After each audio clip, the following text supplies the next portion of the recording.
ओम अज्ञानतिमिरान्धस्य ज्ञानाञ्जनशलाकया चक्षुरुन्मीलितं येन तस्मै श्रीगुरवे नमः। नमः ओम विष्णुपदाय कृष्णपृष्ठाय भूतले श्रीमते भक्तिवेदान्तस्वामीति नाम्ने नमस्ते सरस्वती देवे गौरवाणी प्रचारिणे निर्विशेष शून्यवादी पाश्चात्य देशतारिणे। जय श्री कृष्ण चैतन्य प्रभु नित्यानंद श्री द्वैत गदाधर श्रीवासादि गौर भक्तवृंद। हरे कृष्णा कृष्ण कृष्ण हरे हरे, हरे Ram Ram Ram Hare Hare. Okay, so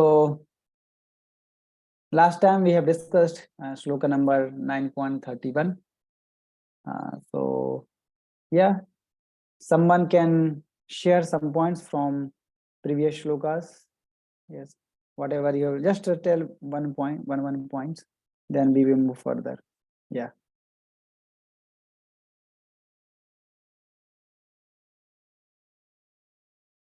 Yes, anyone?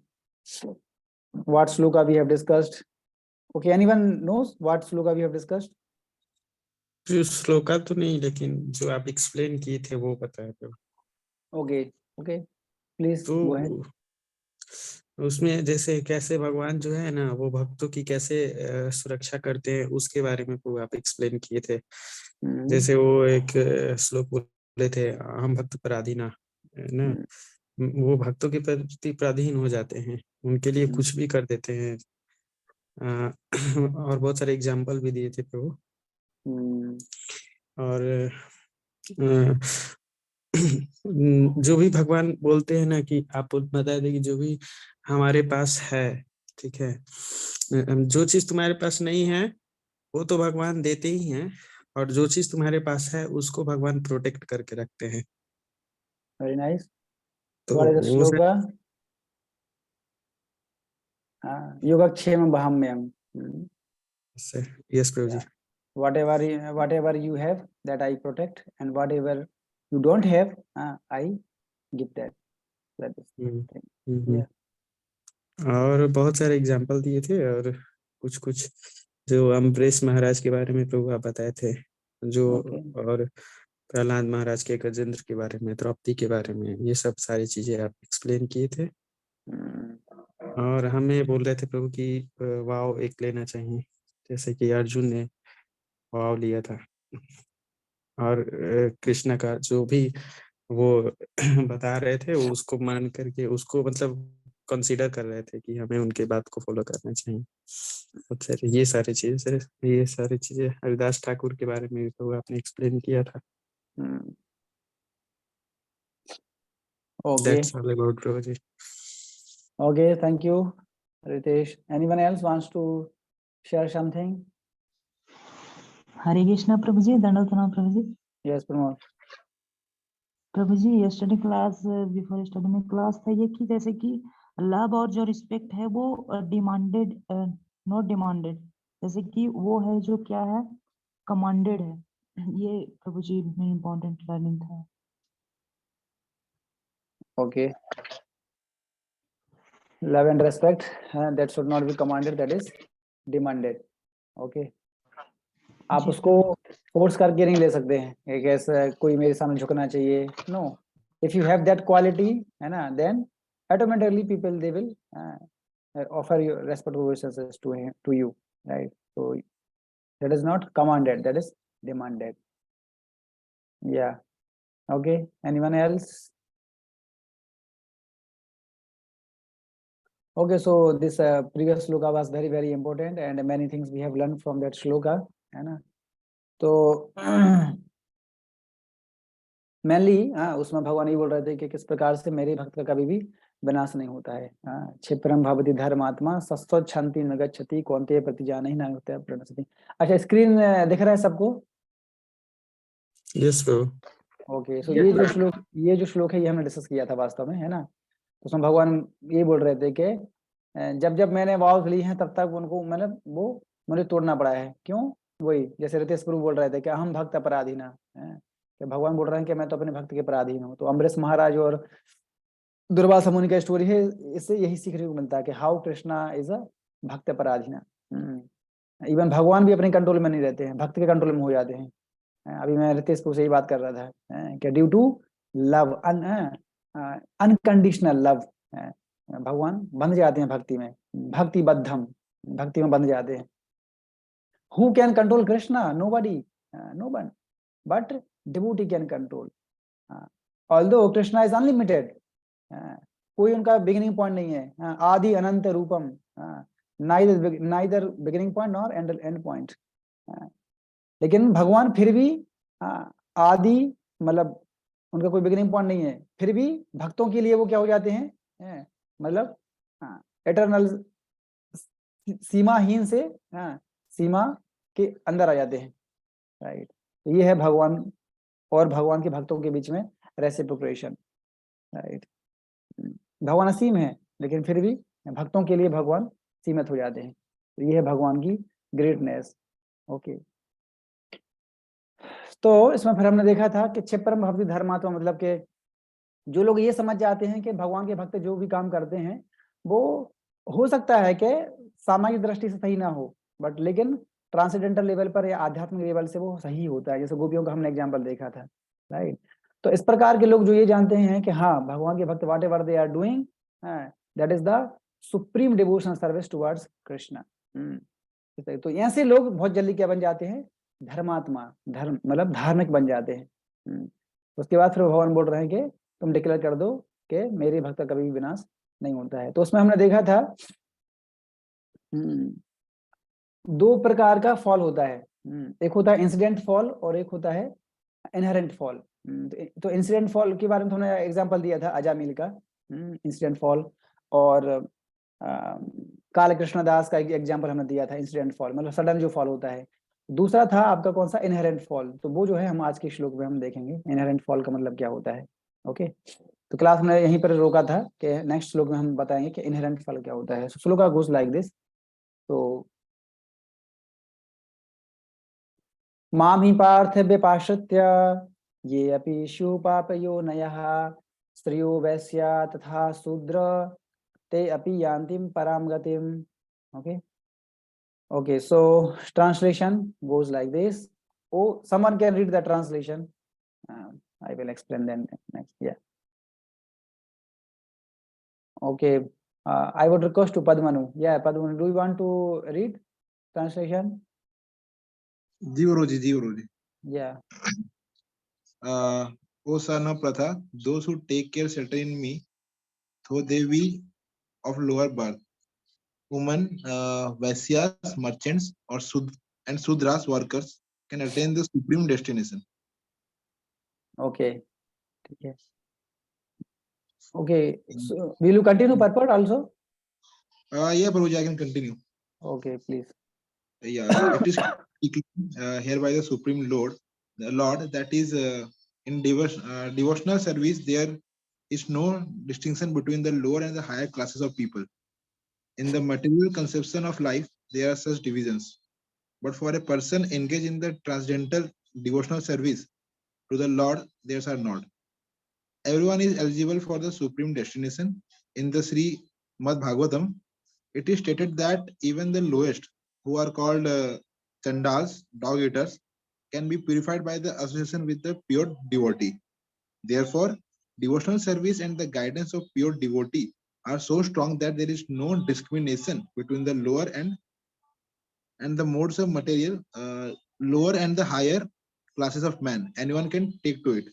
The most simple man taking shelter of the pure devotee can be purified by the proper guidance. According to the different mode of material nature, men are classified into the mode of goodness, Brahmanas, the mode of passion, Kshatriyas, the mixed modes of passion and ignorance, Vaisyas or merchants, and the mode of ignorance, Sudras. Those lower than them are called Chandas, and they are born in sinful families.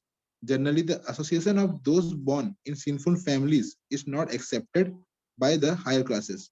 But the process of devotional service is so strong that the pure devotee of Supreme Lord can enable the people of all the lower classes to attain the highest perfection of life.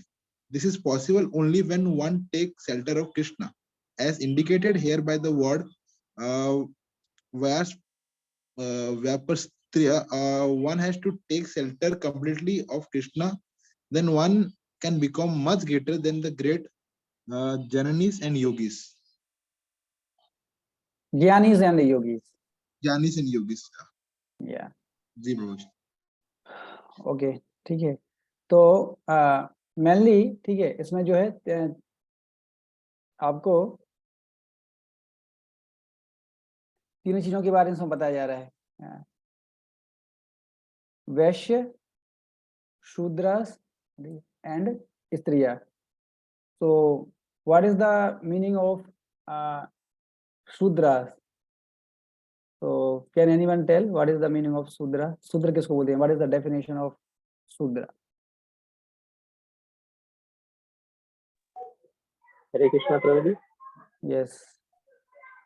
शूद्र किसको बोलते हैं? पहले तो कार्य के आधार पे ही वंश को बांटा गया था, तो शूद्र जो दूसरों के यहाँ कार्य करते थे तो प्रभु जी बोला करते हैं. Okay, anyone else?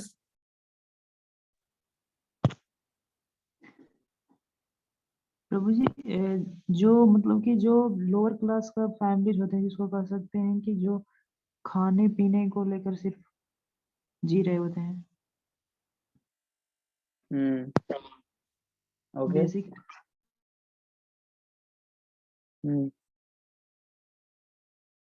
Okay.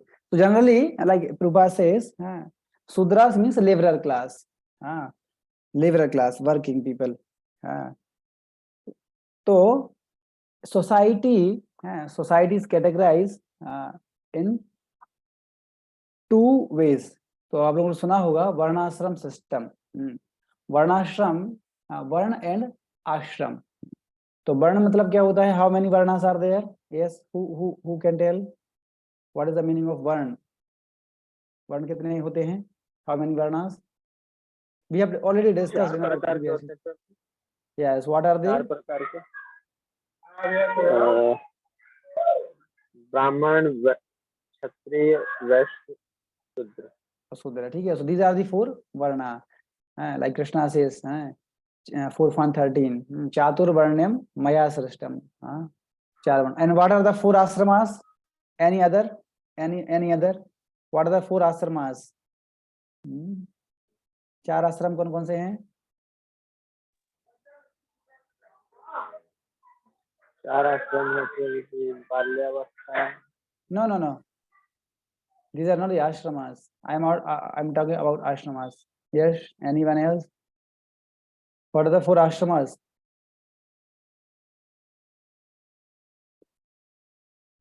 ब्रह्मचर्य, गृहस्थ, वानप्रस्थ एंड संन्यास आश्रम. These are the 4 ashramas. तो दोनों चारों को मिलाएं तो इसको बोलते हैं, कंबाइन अगर करेंगे तो क्या हो जाएगा? वर्ण आश्रम, वर्णाश्रम. तो ब्राह्मण, क्षत्रिय, वैश्य, शूद्र, these are the 4 varnas. And ब्रह्मचारी, गृहस्थ, वानप्रस्थ एंड संन्यास, these are the 4 आश्रमास. तो चारों को मिला दे तो हो जाएगा वर्णाश्रम सिस्टम.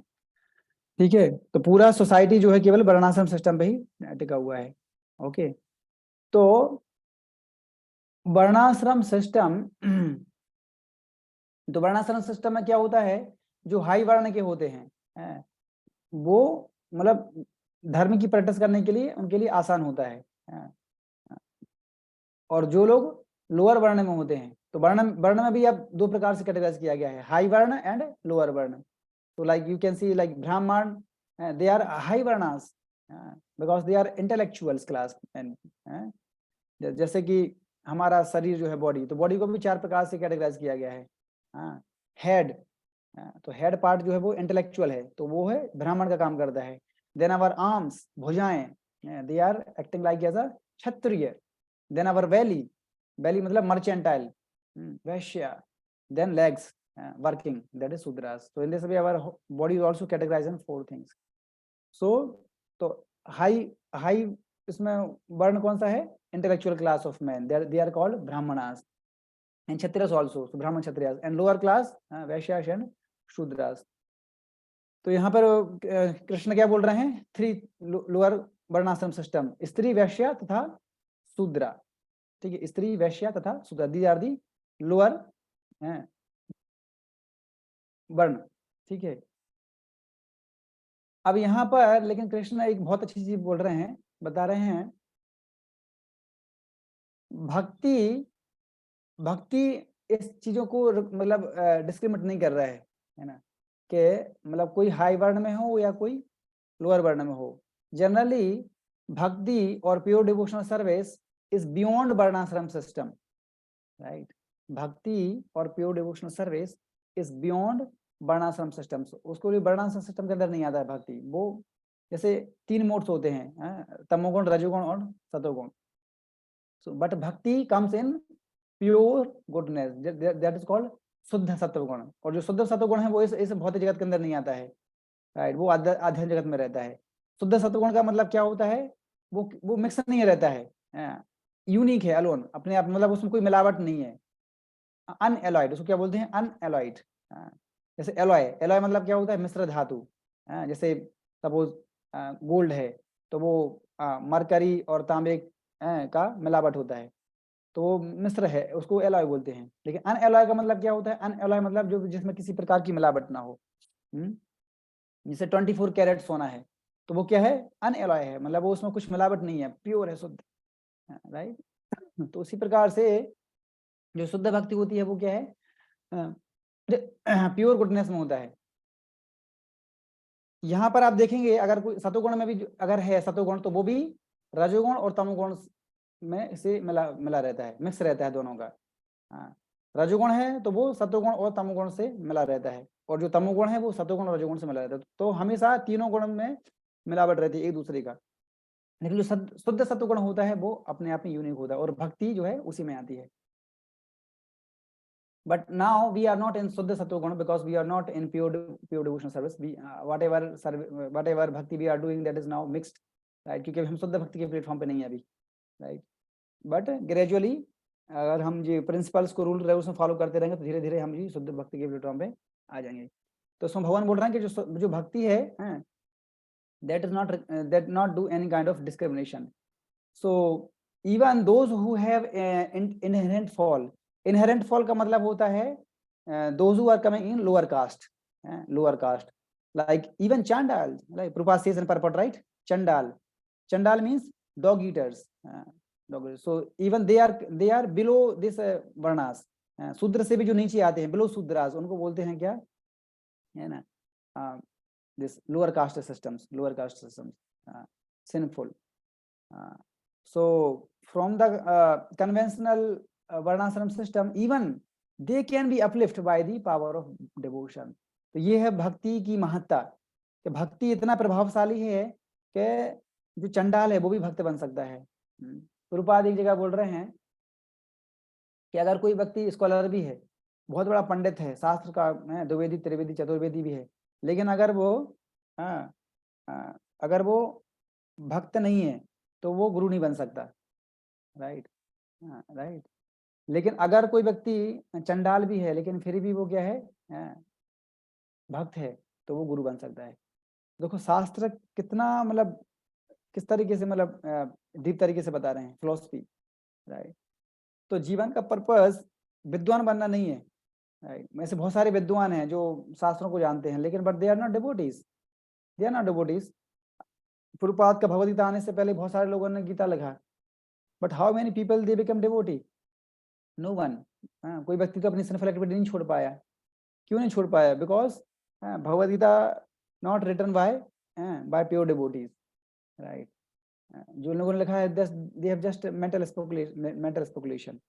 इसलिए जो भी नॉलेज है वो एक बोनाफाइड गुरु परंपरा में आना चाहिए, तभी वो जो है अफेक्ट होता है। इसलिए प्रभुपाद ने जो प्रिंसिपल दिए ना, preaching is the essence, purity is the force, books are the basis and utility is the principal.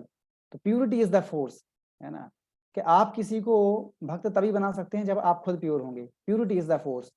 अगर आप प्योर नहीं है, आप खुद ही मतलब जो 4 नियम सही से फॉलो नहीं कर रहे हैं, आप खुद ही आप अच्छे से नहीं कर रहे हैं, तो अगर आप प्रचार करेंगे तो प्रचार इफेक्ट नहीं होगा, आप उसके सामने वाले को हृदय को परिवर्तन नहीं कर पाएंगे, राइट। तो प्रभुपाद ने क्यों हैप्पी को हैप्पी में बना दिया? प्रभुपाद ने वो काम क्यों कर दिखाया जो कोई नहीं कर पाया आज तक, किसने नहीं किया था, किसने सोचा भी नहीं था। Why Prabhupada have done? क्योंकि प्रभुपाद क्या है, purity is the force. Prabhupada के अंदर प्यूरिटी थी। वो ऐसा नहीं था कि प्रभुपाद जब कोई भजन गा रहे थे तो उनकी आवाज बहुत मेलोडियस थी, ऐसा कुछ नहीं था। है कि नहीं? आप सब लोगों ने प्रभुपाद कीर्तन सुने होंगे। ऐसा नहीं था कि उनके अंदर से कुछ बिल्कुल पूरा स्वीट वॉइस निकल रही हो, नहीं, है ना। बाहर बहुत सारे लोग गाते हैं, मेलोडियस वे में गाते हैं, लेकिन वो क्या है? Just for show up, just for name fame, post positions, not for भक्ति, जस्ट फॉर अट्रैक्शन, ताकि उनकी पोस्ट पोजीशन बने, है ना। लेकिन प्रभुपाद का ये पर्पस नहीं था। और प्रभुपाद की वॉइस ही ऐसा नहीं थी कि मेलोडियस थी, लेकिन फिर भी लोग अट्रैक्ट हो गए। क्यों? प्यूरिटी के कारण। तो इसलिए भक्ति केवल प्यूरिटी पे ही टिकी हुई है, बस, और कुछ नहीं है। भले ही आपको ऐसे बहुत सारे लोग हैं जो पूरी गीता पढ़ के खत्म कर देते हैं, सारे श्लोक उनको याद हैं, आप कहीं से पूछ लो वो बता देंगे, ठीक है, लेकिन वो किसी को प्रचार नहीं कर पाएंगे, राइट, क्योंकि तोते की तरह रट लिया उनने। तो भगवत गीता तोते की तरह रटने वाली बुक नहीं है, उसको समझना है आचार विचार एंड प्रचार। पहले उसको पढ़ना है, आचरण में लेके आना है, विचार, फिर उसके बारे में सोचना है, फिर प्रचार, फिर दूसरों को बताना है। तो आचार विचार एंड प्रचार, दीज 3 थिंग्स, है ना। तो इसलिए भक्ति जो है वो एवं वर्णाश्रम सिस्टम से भी ऊपर है, वर्णाश्रम सिस्टम में नहीं आता है। So this particular shloka demonstrate how Lord is so merciful. कितने मर्सीफुल हैं देखिए। मतलब भगवान बोल रहे हैं कि अगर ठीक है, अगर कोई व्यक्ति वर्णाश्रम सिस्टम में नहीं भी आ रहा है, सपोज स्त्री, वैश्य, शूद्र, इवन चंडाल, चंडाल वो भी वर्णाश्रम सिस्टम में नहीं आ रहा है, लेकिन फिर भी भगवान इतनी मर्सीफुल है, वो बोल रहे हैं कि भक्ति इतनी पावरफुल है कि उसको भी, चंडाल को भी, मतलब शुद्ध भक्ति की प्लेटफॉर्म पे लेके आएगा। बताओ। लेकिन कई बार लोग, आउटसाइड पीपल, वो इस लोग को कभी मतलब थोड़ा नेगेटिव वे से देखते हैं। वो सोचते हैं अरे how Krishna is discriminating here, बोल रहे हैं कि देखो वुमेन वो सिंफुल फैमिली में है, Vaishyas they are sinful and this Shudras they are sinful. लेकिन अब देखो कि यहाँ से किस प्रकार से भगवान कितने मर्सीफुल है। वो बोल रहे हैं कि कोई डिस्क्रिमिनेशन है नहीं। भक्ति जो है, भक्ति वो बॉडी लेवल पर नहीं है, वो आत्मा के लेवल पर है। अंडरस्टैंडिंग? सो एक्चुअली अब देखिए, जिसने भी ह्यूमन लाइफ मिला है, जिस व्यक्ति को, जैसे हम सबको अभी ह्यूमन फॉर्म मिला है, so whoever got the human body is extremely fortunate. मनुष्य जीवन अपने आप में बहुत ही क्या सौभाग्यशाली है, इसलिए बोलते हैं उसको क्या, सुदुर्लभम। सुदुर्लभम, दुर्लभ मतलब क्या होता है? Rare, rare. सुदुर्लभम, सुदुर्लभम मतलब वेरी रेयर, बहुत दुर्लभ है। इसलिए भगवान बोल रहे हैं गीता में 7.3 में, क्या मनुष्य नाम सहस्त्रेषु कश्चित् यतिति सिद्धि यत्ताम अपि सिद्धानाम कश्चिन् मां वेति तत्त्वतः। हजारों लोगों में बहुत ही कम ऐसे लोग होते हैं जो सिद्धि हासिल करते हैं, और ऐसे सिद्धि हासिल करने वाले लोगों में 1 या 2 व्यक्ति ऐसे होते हैं जो शुद्ध भक्ति के प्लेटफॉर्म पे आते हैं, मतलब जो कृष्ण को तत्वतः समझ पाते हैं कि how Krishna is the supreme personality of God.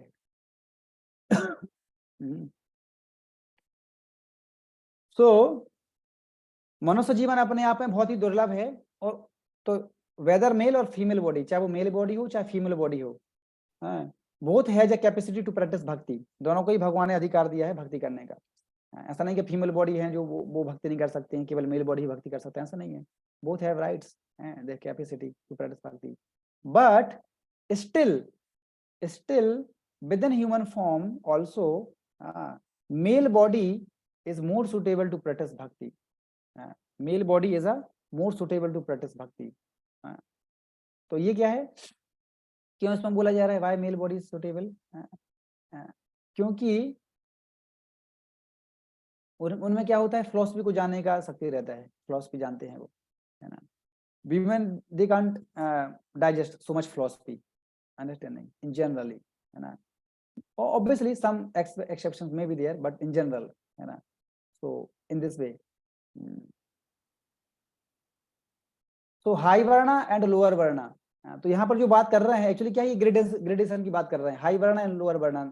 तो ये जो वर्ण की बात कर रहे हैं, हाई वर्ण एंड लोअर वर्ण, this is not by birth but by qualities. ऐसा नहीं कि बर्थ के आधार पर बोल रहे हैं कि कौन ज्यादा हाई वर्ण का है कौन लोअर वर्ण का है, जन्म के आधार पर नहीं है, बल्कि क्वालिटी के बेसिस पे है। जैसे भगवान बोल रहे थे ना 4.13 में, चातुर्वर्ण मया सृष्टम, ये 4 वर्ण जो मैंने दिए हैं ये क्या है, जन्म के आधार पर नहीं है, गुण कर्म विभाग सार, by qualities and karma means by activities, है ना, by qualities and by activities. तो ये है, इस तरीके से ये कैटेगराइजेशन किया गया है, हाई वर्ण एंड लोअर वर्ण, नॉट बाय बर्थ, जन्म के आधार पर नहीं होता है। तो इसलिए ब्राह्मणास जो है ना, they are more focused for self realization, brahmanas. Why? Because they have some qualities. ब्राह्मण क्यों श्रेष्ठ माने गए भक्ति के लिए, क्योंकि उनके पास कुछ क्वालिटीज हैं जो कि बाकी अदर क्लास वर्ग की क्लास के लोगों के पास नहीं है। वो कौन सी हैं? Simplicity, austerity, spirituality, purity, maturity, tolerance, understanding, cleanliness. तो इस तरीके से in this way there are 26 qualities which ब्राह्मण possesses. और ये 26 जो क्वालिटीज हैं, जो बाकी अदर क्लास बाकी के लोगों में नहीं है. And these qualities are more favourable to practice Krishna consciousness और स्पिरिचुअलिटी. इसलिए ब्राह्मण जो है वो श्रेष्ठ मान जाते हैं, इसलिए वो हाई वर्ग में आते हैं ड्यू टू दिस थिंग्स.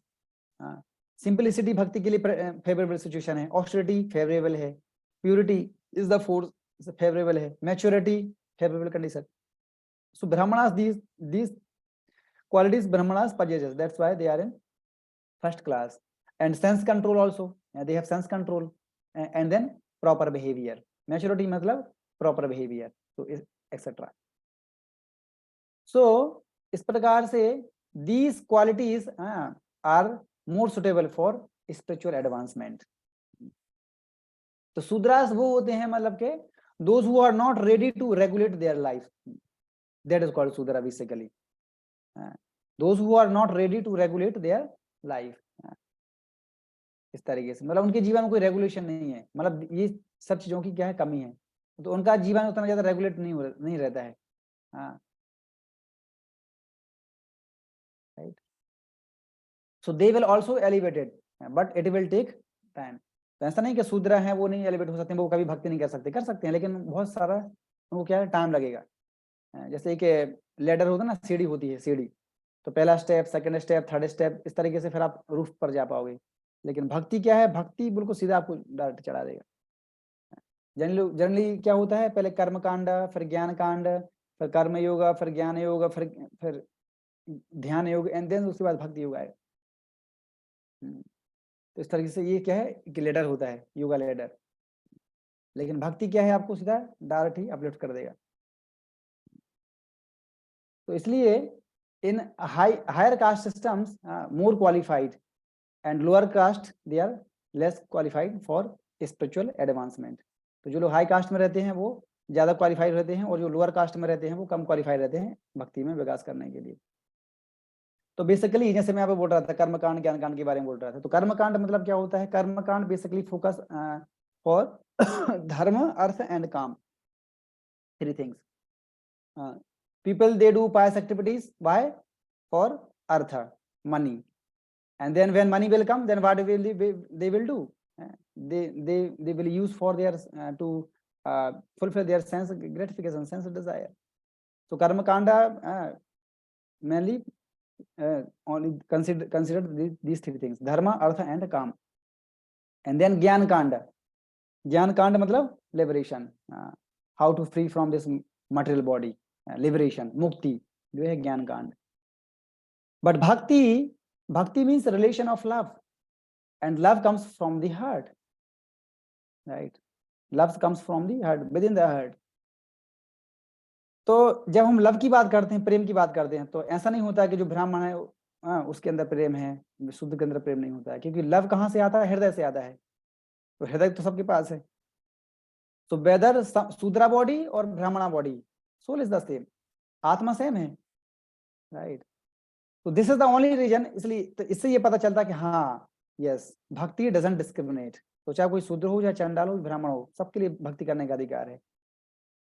और 5.18 में ये श्लोक हम डिस्कस कर चुके हैं. विद्या विनय संपन्ने ब्राह्मणी गवि हस्तिने सुनी चैव सुपाके चा पंडिता समदर्शिना. तो जो लोग पंडित होते हैं वो लोग हर जो 84 लाख स्पीसीज सबको समान भावना से देखते हैं. विद्या विनय संपन्न, विद्या से विनय विनम्रता आ जाती है. ब्राह्मणी गवि हस्तिने, तो जो लोग पंडित लोग होते हैं वो ब्राह्मण हो, ब्राह्मणी गवि गाय हो, हस्तिनी हाथी हो, एंड सुनी चय स्वपाके चा, स्वपाके चा, स्वपाके मतलब डॉग ईटर, चंडाल, समदर्शिना, वो सबको समान भाव से देखते हैं. और कृष्ण ने आल्सो टेलिंग सेम थिंग, समो हम सर्वभूतेषु न मे दोषस्ति न प्रिया. मैं सबसे समान भाव से देखता हूँ, ना मैं किसी से प्रेम करता हूँ ना दोष करता हूँ. बट स्टिल ये भजन्ति तु मां भक्त्या मयि तेषु चापि हम. लेकिन फिर भी ठीक है, मैं ना किसी से प्रेम करता हूँ ना दोष करता हूँ, लेकिन ये भजन्ति तु मां भक्त्या, जो मेरा भजन कर रहा है, मयि तेषु चापि हम, मैं उसका हूँ और वो मेरा है. राइट.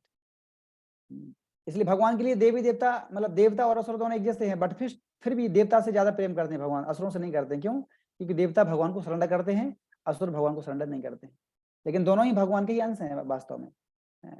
मतलब ये इस तरीके से, जैसे एक पिता है तो उसके दो बच्चे हैं, एक नालायक है, ठीक है, एक अच्छा है, तो बच्चा दोनों, ऐसा नहीं है कि जो नालायक है उसको गर्दन काट देंगे या उसको मार देंगे, नहीं। प्रेम दोनों से करेंगे, लेकिन जो उनकी बातों को मानता है उससे ज्यादा प्रेम करेंगे, जो नहीं मानता उससे प्रेम नहीं कर देंगे। तो इसी प्रकार से असुर और देवता वो इसी प्रकार से हैं। अब now why male body is more suitable for bhakti, जैसे मैंने बताया, why? Because because they have more analytical, they have more philosophical, but in female body bodily conception that is called देहात्म बुद्धि। जैसा अभी रितेश प्रश्न पूछा था, देहात्म बुद्धि का मतलब क्या होता है? देहात्म बुद्धि मतलब होता है बॉडली कॉन्सेप्शन, कि मैं शरीर हूँ और शरीर से जुड़ी हुई जितनी भी चीजें हैं उसको शरीर से मानना। This is my husband, this is my house, this is my childrens, right? तो इस तरीके से तो शरीर और शरीर से जुड़ी हुई चीजें उसको बोलते हैं bodily conception. So this female body they are body conception, जो कॉन्सेप्शन वो बहुत ज्यादा होता है। So bodily conception is greater than the male body in general, है ना। तो इस तरीके से इन जनरल, हाँ, some exceptions will be there, but in general they have a bodily conception उसमें ज्यादा होता है as compare to male body. So that is why male body is a more suitable to practice bhakti. क्योंकि देखो बोलते हैं ना, अंडरस्टैंडिंग, जब अंडरस्टैंडिंग हुआ तो इंक्लिनेशन बढ़ेगा, है कि नहीं? पहले कौन सी चीज होगी? पहले अंडरस्टैंडिंग होगी या पहले इंक्लिनेशन होगा? Yes, who can tell? पहले अंडरस्टैंडिंग होना चाहिए या पहले इंक्लिनेशन होना चाहिए? क्या होना चाहिए? Yes, anyone? क्वेश्चन समझ में आया क्या बोला मैंने? प्रभु जी इंक्लिनेशन मींस नहीं समझ आ रहा है प्रभु। इंक्लिनेशन मतलब होता है झुकाव, अट्रैक्शन। तो पहले समझदारी समझना पहले होता है या इंक्लिनेशन पहले होता है? क्या पहले होता है? पहले इंक्लिनेशन होगा प्रभु जी, उसके बाद understanding. Others, anyone else?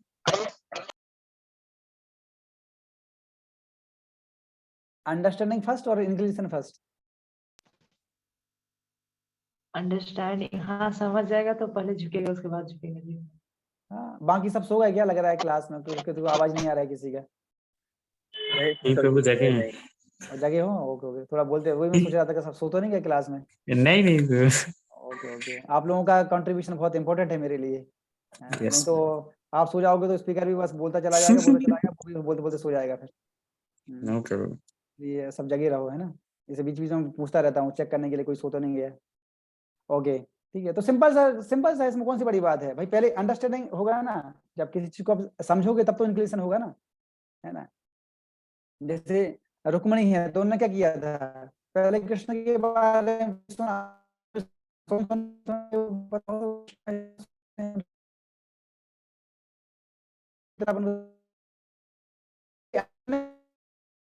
Inclination होता है। ओके, इसको हमेशा लगना। So when one do more pious activities, then soul gets male body. When one do more pious activities, then soul gets male body. And if soul, one who is a male body, if attached to female body, then will get female body. Which sloka we have discussed in previous verse? किसी को याद है इससे related? Regarding attachment, अंत काले च मामेव स्मरण मुक्त्वा काले वरम यह प्रयाति समद्भावम याति नास्ति यत्र संशय। So at the time of death, whatever state of mind, according to that thinking, soul enters into the next body. Attachment, है ना। तो इसमें बोल रहे हैं कि कोई मेल बॉडी में है, अगर उसका अटैचमेंट अगर फीमेल बॉडी के साथ है तो उसको नेक्स्ट लाइफ फीमेल की ही मिलेगी, है ना। तो इसके लिए मैं इसका एक जीएस कैंप में जब हम गए थे तो वहां पर राधे श्यामपुर ने इसका एक्चुअली पूरा केस स्टडी बता रहे थे कि हाउ अटैचमेंट्स के किस प्रकार से शरीर का जो परिवर्तन होता है, अटैचमेंट कितना मतलब किस प्रकार से रोल निभाता है अटैचमेंट, है ना। तो अगर जिस चीज के प्रति भी आपका अटैचमेंट है ना, तो उसी के हिसाब से ही आपका जो सोल है वो मतलब फिक्स हो जाता है कि वो आपको कौन से नेक्स्ट लाइफ में कौन सी आपको बॉडी मिलने वाली है। अटैचमेंट से पता चल जाता है। जिस चीज के प्रति आपका जितना अटैचमेंट रहेगा आप उसी के बारे में ज्यादा सोचोगे, है ना। तो वहां पर एक स्टडी गुरु जी बता रहे थे, एक ब्रह्मचारी थे राघव दास करके, है ना। तो राघव दास जब उनका जब एक्सीडेंट हुआ, तो एक्सीडेंट होने के बाद उनको, एक्चुअली राघव दास ये पहले प्रभुपाद के डिसाइपल थे, प्रभुपाद डिसाइपल। लेकिन जब एक्सीडेंट हुआ, एक्सीडेंट के बाद जब उनको जब नेक्स्ट बॉडी मिली, हाँ, तो फिर वो श्रील भक्तिचारू स्वामी महाराज के फिर शिष्य बने, है ना। और फिर ये फीमेल बॉडी में मतलब इनका जन्म हुआ नेक्स्ट लाइफ में, रत्नावली करके, है ना। यूट्यूब में भी वीडियो अवेलेबल है, आप चाहें तो उसको देख सकते हैं, है ना। इसको एक्चुअली इसको रीइंकार्नेशन भी बोला जाता है ना। डिवाइस में हम ये सब टॉपिक्स कवर करते हैं, रीइंकार्नेशन वगैरह, है ना। तो रीइंकार्नेशन क्या होता है, सेम सोल जो है वो दूसरी बॉडी में चला जाता है, सोल वही है लेकिन बॉडी बस दूसरा चेंज कर लिया। तो राघव दास जी थे तो उनका अटैचमेंट बहुत ज्यादा था, है ना, तो फीमेल बॉडी के प्रति। तो नेक्स्ट लाइफ उनको रत्नावली फीमेल बॉडी का उनको शरीर मिलता है। केस स्टडी है तो उसमें वो बताते भी हैं, रत्नावली पूरा बताती हैं कि किस प्रकार से मेरे पूरे थॉट्स आ रहे हैं कि मैं कार में जा रहा था और मेरा एक्सीडेंट हुआ, मैं मृदंग बजा रहा था, इस तरीके से वो पूरा बता रही हैं, है ना। तो इस तरीके से होता है। तो अटैचमेंट, देखो अटैचमेंट बुरा नहीं है, अटैचमेंट बुरा नहीं है, बट आपका जो अटैचमेंट है वो किस चीज के प्रति है, मटेरियल चीजों के प्रति है या स्पिरिचुअल चीजों के प्रति है, वो डिपेंड करेगा। क्योंकि अटैचमेंट को कभी खत्म नहीं किया जा सकता है, क्योंकि वो तो नेचुरल है ना, जीव का धर्म है वो, है ना। कॉन्स्टिट्यूशनल पोजीशन है, अटैचमेंट है, थिंकिंग पावर है, सोचना है। अब बोलो कि सोचना बंद कर दें, कैसे पॉसिबल हो सकता है भाई। क्योंकि सोचना तो वो तो क्या है, माइंड है ना, माइंड को कभी खत्म नहीं किया जा सकता। सटल बॉडी है वो, सटल बॉडी कभी खत्म नहीं की जा सकती है। तो जिसका जो धर्म है, नेचर है, वो तो रहेगा ही रहेगा, तो उसको कभी खत्म नहीं किया जा सकता है, उसको रीडायरेक्ट किया जा सकता है। तो अटैचमेंट जो है, तो अटैचमेंट को क्या करना है कि हमारा जो अटैचमेंट मटेरियल चीजों के प्रति है, जो कि हमें कृष्णा कॉन्शियसनेस से दूर लेके जा रहा है, तो उसी अटैचमेंट को हमें क्या करना है, कृष्ण की तरफ प्रोजेक्टेड करना है, रीडायरेक्ट करना है। तो अटैचमेंट आपका सही है। लेकिन अगर आपका किसी ऐसी वस्तु के साथ अटैचमेंट है कि जो कि आपको कृष्णा कॉन्शियसनेस से दूर लेके जा रहा है, तो फिर वो अटैचमेंट सही नहीं है, अंडरस्टैंडिंग। इस प्रकार से अटैचमेंट ही हमें भक्ति में बढ़ा सकता है और वही अटैचमेंट हमें भक्ति से गिरा सकता है। जैसे फॉर एग्जांपल मैंने कितनी बार एग्जांपल दिया जड़ भरत का, है ना। तो उनका अटैचमेंट होगा किससे, किसके साथ, डियर बेबी के साथ अटैचमेंट हो गया, राइट। तो वो अटैचमेंट क्या किया, उनको पूरा कृष्णा कॉन्शियसनेस से पूरा गिरा दिया, राइट। गए थे किसके लिए, सेल्फ रियलाइजेशन के लिए, मतलब सोल कॉन्शियस, बट लेकिन क्या हो गया, वो बॉडी कॉन्शियस बन गए वहां जाके। तो इससे एक चीज और पता चलती है कि अकेले रह के भक्ति करना बहुत कठिन है, वेरी डिफिकल्ट है, क्योंकि माया का प्रभाव बहुत पावरफुल है। That's why we need association of devotees at every time every moment, है ना। कभी कभी हमें लगता है, हम सोचते हैं कि नहीं हम अकेले कर लेंगे भक्ति कर लेंगे, ठीक है, आप ट्राई करके देख लो, आपको पता चल जाएगा, ठीक है।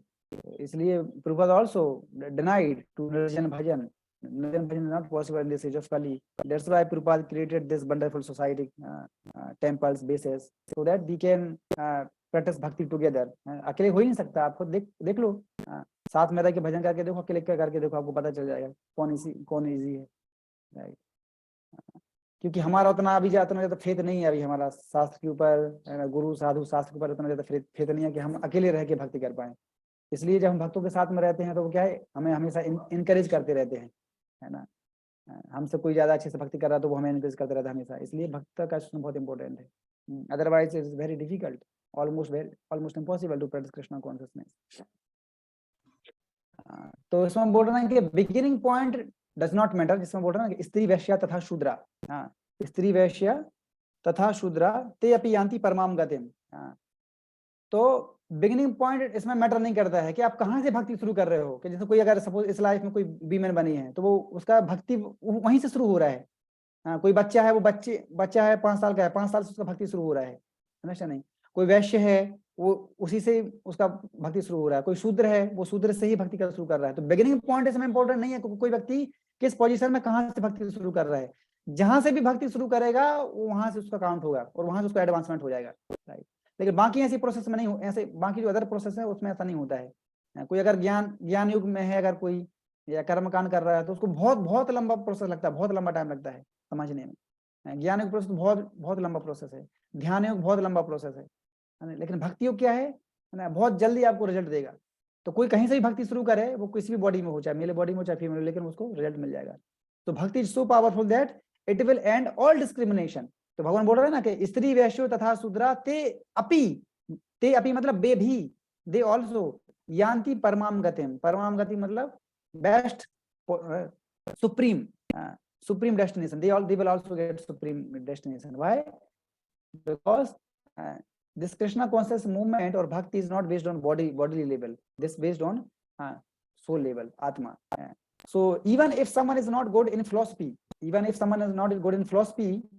but if he has some emotions, then he can add that emotions into Krishna consciousness, right?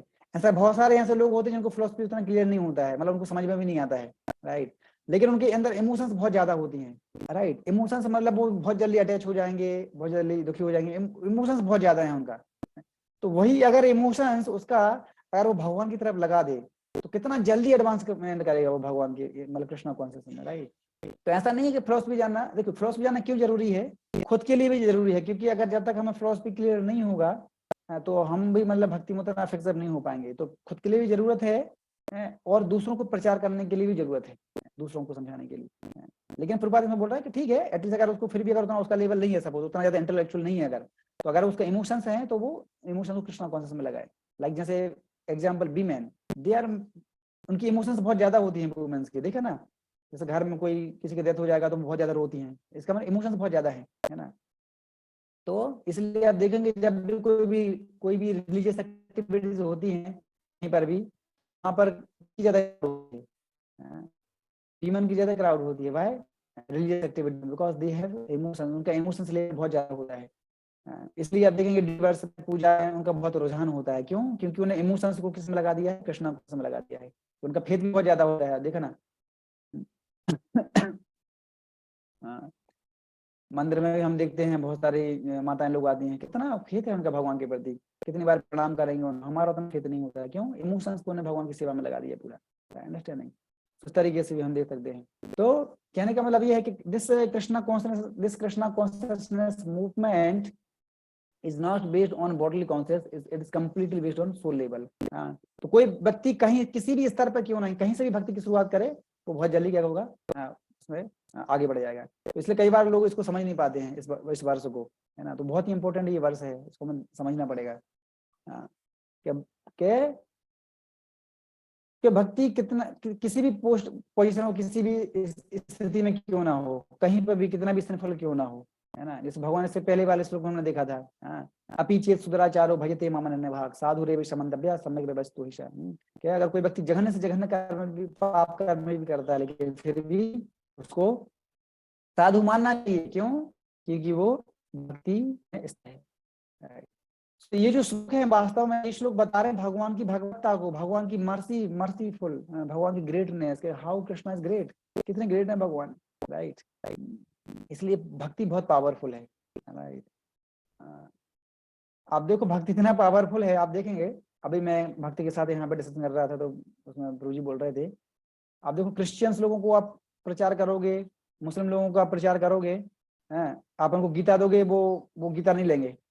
Christians लोग को आप गीता दोगे वो नहीं लेंगे, बल्कि वो तो आप आपस में लोगों ने ऐसा सोचा कि नहीं गीता नहीं लेना है इन लोगों का, राइट। आपस में लोगों को ऐसा बना दिया है। और वो इवन देखना क्रिश्चियंस लोग प्रसाद भी नहीं खाते हम लोगों का, तो प्रसाद भी नहीं खाएंगे उनको। मालूम इसके पीछे लॉजिक क्या है? इसके पीछे लॉजिक ये है कि भक्ति जो है वो इतना पावरफुल है, इतना पावरफुल, उनको पता है कि अगर हम गीता ले लेंगे या अगर गलती से प्रसाद खा लिया तो हम भक्त बन जाएंगे, नहीं, इतना पावरफुल है भक्ति ऐसे में। लेकिन हम अगर प्रसाद खा लेंगे तो कुछ नहीं होगा, वाई? क्योंकि हमारी फिलोसफी हाई है एक्चुअली, अंडरस्टैंडिंग।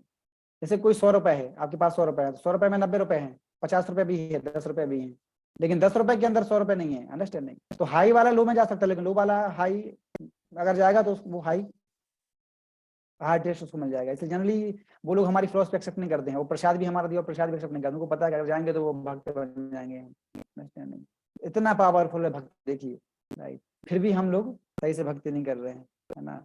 रूल्स रेगुलेशन 4 नियम सही से फॉलो नहीं कर रहे हैं, चैंटिंग सही से नहीं कर रहे हैं। अगर आप करोगे तो बताओ कितना जल्दी आपका भक्ति में एडवांसमेंट होगा, अंडरस्टैंडिंग।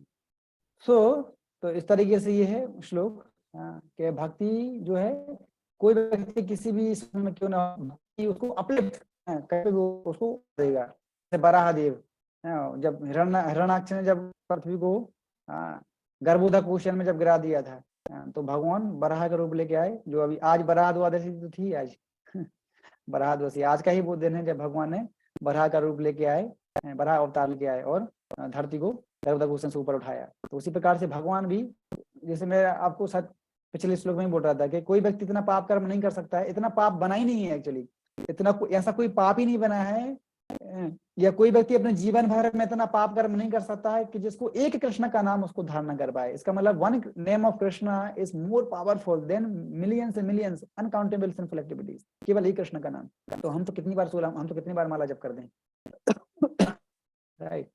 लेकिन अब तो प्रश्न हो सकता है कि प्रभु जी फिर ऐसा क्यों नहीं हो रहा है, हम तो कृष्ण कितनी बार बोल रहे हैं, हमारे पाप कर्म तो बार बार वही आ रहे हैं, तो क्यों हो रहा है? क्योंकि हमारा श्रद्धा नहीं है कि उसके ऊपर फेथ नहीं है हमारा। हम बोल रहे हैं लेकिन रट्टू तोते की तरह बोल रहे हैं, हृदय से नहीं आ रहा है वो नाम हमारा। अंडरस्टैंडिंग? अजामिल ने केवल नारायण का नाम लिया था, लेकिन वो भी अनकॉन्शियसली, लेकिन फिर भी उसका उद्धार हो गया। हम तो कृष्ण का नाम ले रहे हैं, वो भी लेकिन कॉन्शियस हो गए, लेकिन फिर भी हम हमारे सिंपल नहीं जा रहे हैं। क्यों? हम श्रद्धा के साथ नहीं कर रहे हैं, हमारा विश्वास नहीं है एक्चुअली ऊपर, मैकेनिकली कर रहे हैं। अंडरस्टैंडिंग? तो श्रद्धा बहुत ही इंपॉर्टेंट है। फेथ, जब तक फेथ नहीं होगा तो आप कितनी माला घुमाते रहो, कुछ नहीं होगा। तो faith is very very important. Okay, so I will keep this class here. अगर किसी को कोई प्रश्न हो तो पूछ सकते हैं।